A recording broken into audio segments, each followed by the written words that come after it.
નકલી બિયારણ, નકલી ખાતર, નકલી દવાને લઈને ખેડૂતો પાયમાલ થઈ રહ્યા છે, ત્યારે ભાજપના મંત્રી અને મુખ્યમંત્રીઓ ભર ઊંઘમાં છે. ગઈકાલે સુરેન્દ્રનગરમાં ખૂબ ખેડૂતોએ વિરોધ કર્યો કે ભાઈ કાર્યવાહી કરવામાં આવે, નકલી બિયારણ વેચનાર સામે, બનાવનાર સામે, એની સામે ખાતર નકલી જે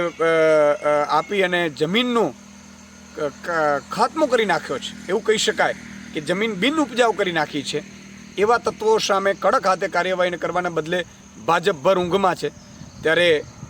મારી વિનંતી છે કે આખા ગુજરાતમાં જ્યાં પણ નકલી બિયારણ, નકલી દવા અને નકલી ખાતરથી ખેડૂતો ભોગ બન્યા છે, એમનો તાત્કાલિક ધોરણે સર્વે કરવામાં આવે, ખેડૂતોને વળતર ચૂકવવામાં આવે, અને જે જવાબદારો છે એ ટોપથી લઈ અને નીચે સુધીના તમામ સામે, એ અધિકારીઓ, નેતા હોય કે ફેક્ટરી ચાલકો હોય, એ તમામ સામે દાખલારૂપ પગલાં લે એવી આમ આદમી પાર્ટી માંગ કરી રહી છે.